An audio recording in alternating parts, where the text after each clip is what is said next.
그들의 나무 한 그루가 세계 과일 시장의 질서를 뒤흔들기 시작했습니다. 칠레가 먼저 긴장했습니다. 미국 캘리포니아의 농장주들이 술렁였습니다.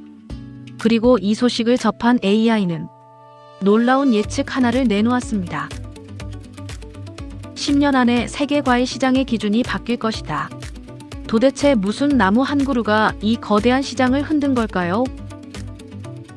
더 놀라운 건 따로 있습니다. 이걸 만들어낸 건 실리콘밸리의 천재도 아니고 유럽의 농학 박사도 아닙니다. 아무도 주목하지 않았던 시골 연구실의 사람들이었습니다. 17년을 기다렸습니다. 누가 알아주지도 않았습니다. 그런데 그들이 만든 것 하나가 지금 전 세계를 조용히 점령하고 있습니다. 일본이 만들었는데 왜 세계는 한국 것을 삽니까? 칠레가 원조인데 왜 한국산이 더 비싸게 팔립니까? 이건 단순한 농업 이야기가 아닙니다. 반도체처럼 K-POP처럼 세계의 표준이 바뀌는 순간입니다. 그 나라가 바로 대한민국입니다. 지금부터 그 놀라운 비밀 속으로 들어가 보시죠. 있잖아요. 마트에 가면 요즘 과일 코너가 참 화려합니다. 알록달록한 포도가 투명한 팩에 가지런히 놓여 있고 그 중에서도 씨 없는 포도는 늘 사람들 손이 먼저 갑니다. 손자 간식으로 명절 선물 바구니에 아니면 그냥 저녁 식탁이 작은 디저트로 별 생각 없이 장바구니에 넣으시지요. 그런데 그 포도 한 송이를 집어들면서 이런 생각을 해보신 적 있으신가요? 이 포도가 어디서 왔을까? 누가 이걸 만들었을까? 아마 대부분은 그냥 외국 것이겠거니 하고 넘기셨을 겁니다. 사실 그게 당연했습니다. 불과 20년 전만 해도 씨 없는 포도는 전부 수입품이었으니까요. 칠레산, 미국산, 호주산. 마트 진열대에 놓인 씨 없는 포도는 하나같이 외국에서 비행기를 타고 건너온 것들이었습니다. 그때는 우리나라에서 씨 없는 포도를 만든다는 건 생각조차 하기 어려운 일이었습니다. 기억나시나요? 그 시절 포도하면 캔베럴리 아니면 거봉이었습니다. 짙은 보랏빛 포도알을 입에 넣고 혀끝으로 씨를 골라내고 껍질은 따로 뱉고 손가락이 보라색으로 물들면 어머니가 손 씻어라 하시던 그 목소리. 추석이면 둥근 과일 바구니에 사과랑 배 사이에 꼭 들어가 있었던 그 포도 기억나시지요? 대야에 물을 받아 포도를 씻어 놓으시면 온 가족이 마루에 둘러앉아 하나씩 따 먹었습니다. 아이들은 씨를 얼마나 멀리 뱉는지 장난을 치기도 했고요.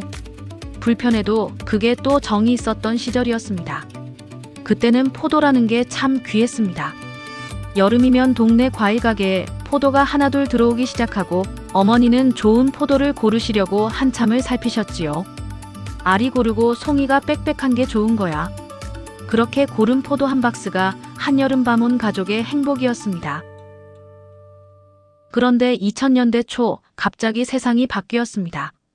한국과 칠레 사이에 자유무역 협정이 체결된 겁니다. 농촌에서는 큰 걱정이 일었지요. 그런데 걱정이 현실이 됐습니다. 칠레산 씨 없는 포도가 물밀듯이 쏟아져 들어왔습니다. 싸고 달고 편하게 먹을 수 있는 포도. 씨를 뱉을 필요도 없고 껍질째 먹어도 되는 포도. 한 알 베어 물면 과즙이 톡 터지는 그 맛에 소비자들은 금세 마음이 움직였습니다. 아니, 씨 없는 포도가 이렇게 편한 거였어? 껍질째 먹어도 된다고. 세상 좋아졌네. 한번 맛을 본 사람들은 다시 예전 포도로 돌아가지 않았습니다. 그러자 국산 포도는 하나둘 밀려나기 시작했습니다. 캔베럴리는 씨가 있어서 불편하다는 이유로 외면당하기 시작했고 거봉마저 예전 같지 않았습니다.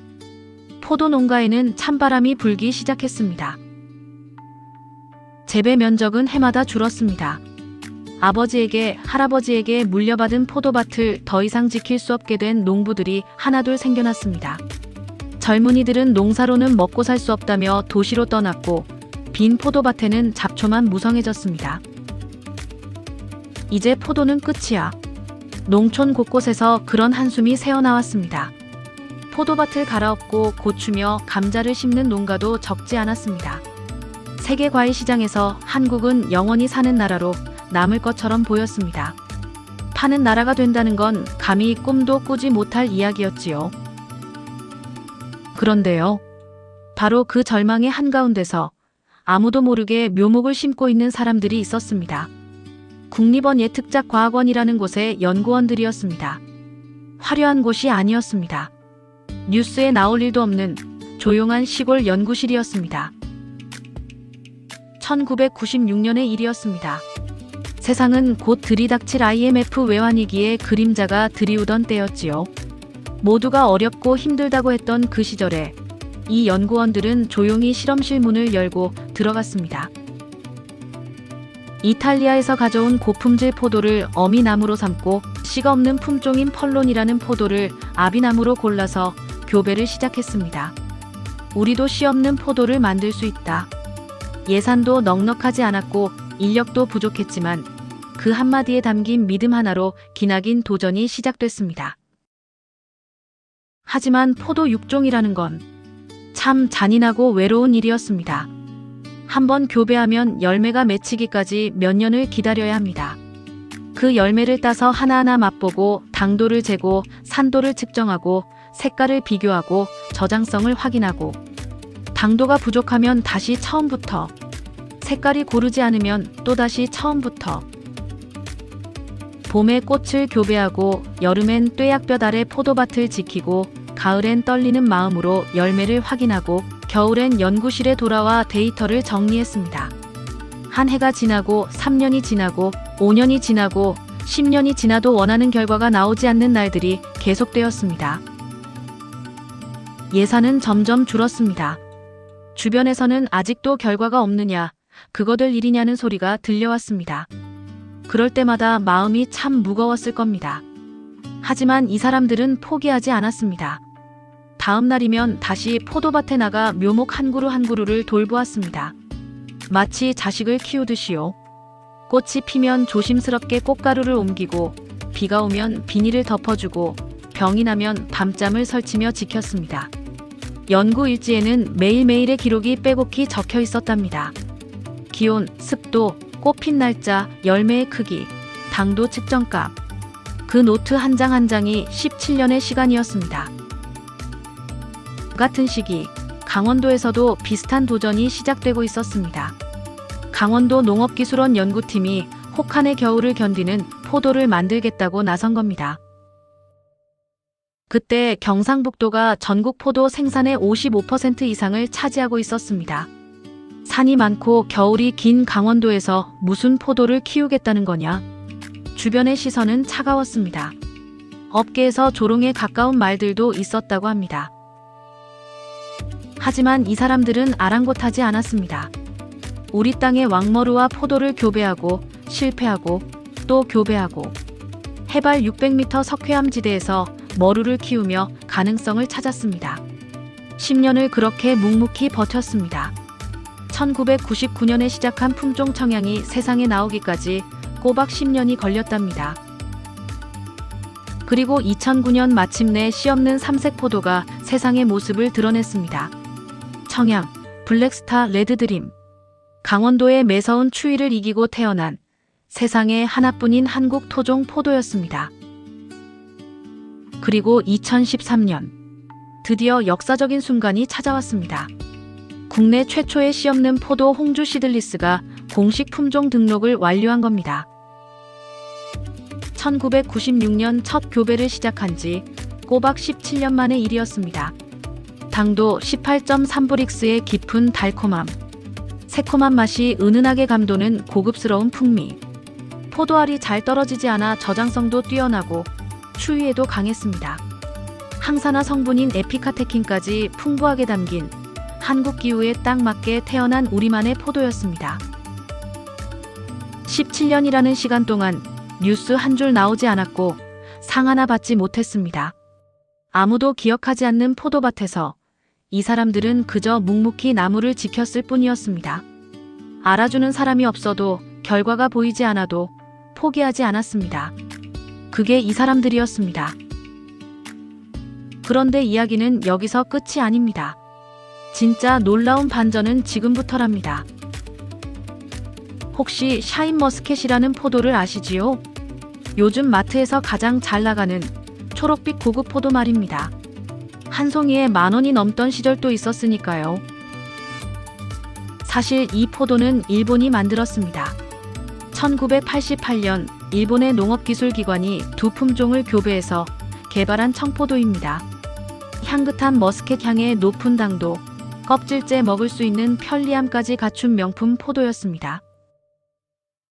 그런데 일본이 한 가지 치명적인 실수를 저질렀습니다. 해외 품종 등록을 망설인 겁니다. 국제적으로 품종을 보호받을 수 있는 시기를 놓쳐버린 것이지요. 그 틈을 한국의 농민들이 놓치지 않았습니다. 법과 제도의 빈틈을 재빨리 읽어낸 겁니다. 로열티 없이 도입했고 한국의 토양과 기후에 맞게 재배 기술을 정밀하게 최적화시켰습니다. 경북 김천과 상주, 충북 영동을 중심으로 샤인머스켓 재배는 들불처럼 번져나갔습니다. 결과가 어떻게 됐을까요? 놀라운 일이 벌어졌습니다. 일본이 만든 포도인데 세계 시장에서 최고라고 인정받는 건 한국산이 되어버린 겁니다. 한국 농부들의 섬세한 재배 기술이 원래의 품종보다 더 뛰어난 맛과 품질을 만들어낸 것이지요. 2017년에 전체 포도 재배 면적의 3.6%에 불과했던 샤인머스켓은 2024년에는 무려 43%를 넘어섰습니다. 7해 만에 10배 이상 성장한 겁니다. 대만으로, 베트남으로, 홍콩으로, 미국으로, 캐나다로, 태국으로 한국 포도가 바다를 건너기 시작했습니다. 처음 수출 트럭에 한국산 포도가 실렸을 때 지켜보던 농부들의 눈시울이 붉어졌다고 합니다. 우리 포도가 외국 사람들 식탁에 올라간다니. 평생 포도를 키워온 농부에게 그것은 단순한 수출이 아니었습니다. 30년 세월의 결실이었습니다. 2025년 1분기 한국의 포도 수출량은 1,412톤을 기록했습니다. 전년 대비 약 90%가 폭증하며 역대 최대 수출 기록을 세웠습니다. 수출액은 약 192억 원에 달했습니다. 충북 진천에서는 베트남 수출에 잇따라 성공하며 한 해 수출액 2,665만 달러를 달성했답니다. 전년보다 54%나 성장한 놀라운 수치였습니다. 그리고 세계에서 가장 까다롭기로 소문난 호주의 검역 기준까지 마침내 통과했습니다. 2025년부터 한국산 샤인머스켓이 당당하게 호주 시장에 들어가게 된 겁니다. 세계가 한국의 포도를 인정하기 시작한 것이지요. 수입만 하던 나라가 이제 수출하는 나라가 됐습니다. 감격스러운 이야기지요. 그런데 여기서 또 한 번의 위기가 찾아왔습니다. 이야기가 이렇게 순탄하기만 할 리가 없지요. 샤인머스켓이 돈이 된다는 소문이 퍼지자 너도 나도 재배에 뛰어들었습니다. 일부 지방자치단체에서는 고소득 작물이라며 앞다퉈 재배를 장려하기도 했습니다. 포도밭이라는 포도밭은 온통 샤인머스켓으로 뒤덮이기 시작했습니다. 결과는 예상할 수 있었습니다. 공급이 넘쳐나니 가격이 떨어졌습니다. 한 송이에 10,000원이 넘던 포도가 절반도 안 되는 가격에 팔리는 날이 생겼습니다. 더 큰 문제는 품질이었습니다. 가격이 떨어지니 물량으로 승부하려는 농가가 늘었고 한 가지에 한 송이만 달아야 하는 것을 두세 송이씩 매달았습니다. 당도와 식감이 떨어지는 건 당연한 일이었지요. 아직 덜 익은 포도를 서둘러 출하하는 일도 벌어졌습니다. 샤인머스켓 맛이 예전 같지 않다. 소비자들 사이에서 불만의 목소리가 나오기 시작했습니다. 어렵게 쌓아올린 한국 포도의 신뢰가 흔들리는 순간이었습니다. 그리고 한 가지 더 근본적인 문제가 있었습니다. 샤인머스켓은 아무리 우리가 잘 키워도 결국 일본이 만든 품종이라는 것. 지금은 로열티가 없지만 앞으로도 그러리라는 보장은 어디에도 없었습니다. 남의 품종에 우리 농업의 미래를 맡겨도 되는 걸까? 농업계 안팎에서 진지한 고민이 시작되었습니다. 하지만 한국의 연구자들은 이미 준비하고 있었습니다. 이 위기가 오기 전부터 다음 수를 내다보고 있었던 겁니다. 여기서 안주했다면 진짜 대한민국다운 이야기가 아니겠지요. 그들은 한 가지를 분명히 알고 있었습니다. 남의 품종에만 기대면 언젠가는 반드시 로열티를 물게 된다. 외국 품종에 의존하는 것으로는 결코 진정한 경쟁력을 가질 수 없다. 그래서 경북농업기술원은 또다시 도전을 시작했습니다. 순수 국산 신품종을 개발하기로 한 겁니다. 세계 어디에도 없는 오직 대한민국만의 포도를 만들겠다는 각오였습니다. 몇 년간의 피나는 연구 끝에 마침내 8종의 프리미엄 국산 포도 품종이 세상에 나왔습니다. 글로리스타, 레드클라렛, 골드스위트. 이름만 들어도 특별한 이 포도들은 하나하나가 한국 연구자들의 땀과 집념의 결실이었습니다. 아삭한 식감에 저장성이 뛰어난 글로리스타. 과즙이 풍부하고 선명한 적색으로 껍질째 먹을 수 있는 레드클라렛. 로열티 걱정 없이 당당하게 한국의 이름표를 달고 세계 무대에 나갈 수 있는 포도. 현장 농가의 반응은 뜨거웠습니다. 한 영천의 농부는 이렇게 말했답니다.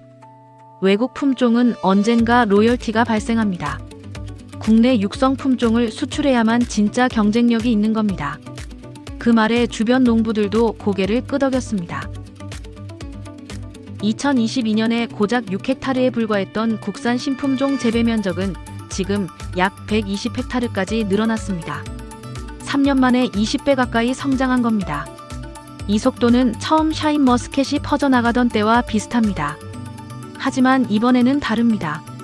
로열티도 없고 누구의 눈치도 볼 필요가 없습니다. 온전히 우리의 기술로, 우리의 이름으로 세계에 나가는 포도입니다. 한국은 이제 남의 것을 빌려 쓰는 나라가 아니라 스스로의 것을 만들어내는 나라가 되었습니다. 있잖아요. 여기서 AI 이야기를 해드리고 싶습니다. 이 대목이 정말 중요합니다.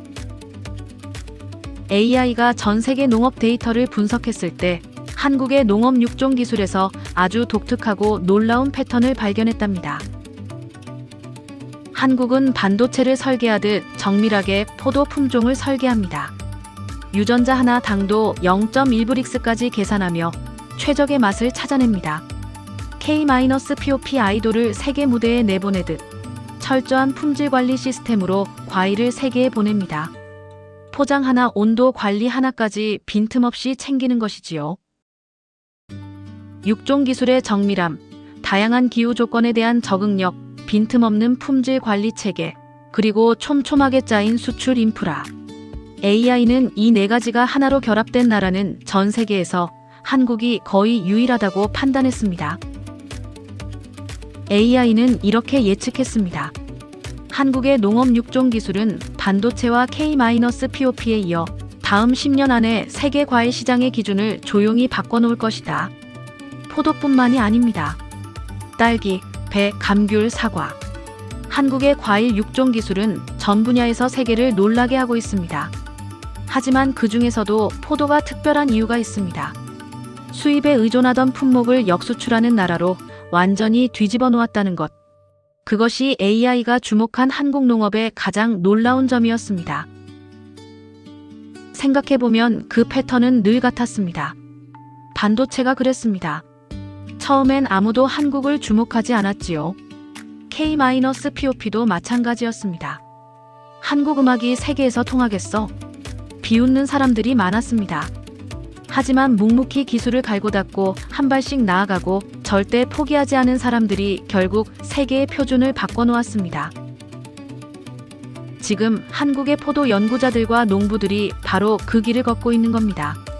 조용히 하지만 확실하게 세계 과일 시장의 지도를 다시 그리고 있습니다. 씨 없는 포도 한 송이. 그 작고 둥근 과일 안에 1996년부터 시작된 거의 30년의 땀이 담겨 있습니다. 뙤약볕 아래 포도밭을 오가며 등에 땀이 흐르던 연구원. 강원도에서 무슨 포도냐는 조롱 속에서도 해마다 묘목을 심던 사람들. 17년을 기다리고 또 기다린 끝에 마침내 세계를 놀라게 만든 이 나라의 농부들. 그들은 싸우지 않았습니다. 대신 미래를 심었습니다. 그리고 그 미래가 지금 열매를 맺고 있습니다. 하나란 알, 조용히 하지만 확실하게. 있잖아요. 오늘 마트에 가시면 포도 한 송이를 한번 집어들어 보세요. 그 익숙한 초록빛 포도알을 가만히 들여다보세요. 그 안에는 포기하지 않은 사람들의 이야기가 고스란히 들어 있습니다. 혹시 손자에게 포도를 깎아줄 때 이 이야기를 한번 들려주시는 건 어떨까요? 이 포도를 만든 사람들은 17년을 기다렸단다 하고요. 아무도 알아주지 않았는데도 매일 포도밭에 나갔단다 하고요. 세상에는 빠르게 빛나는 것들이 참 많습니다. 하지만 진짜 가치 있는 것들은 대부분 오래 걸립니다. 씨 없는 포도가 그랬고, 반도체가 그랬고, K-POP 그랬습니다. 그리고 당신이 살아온 인생도 그렇지 않으셨나요? 묵묵히 한 우물을 판 사람이 결국 이기는 법입니다.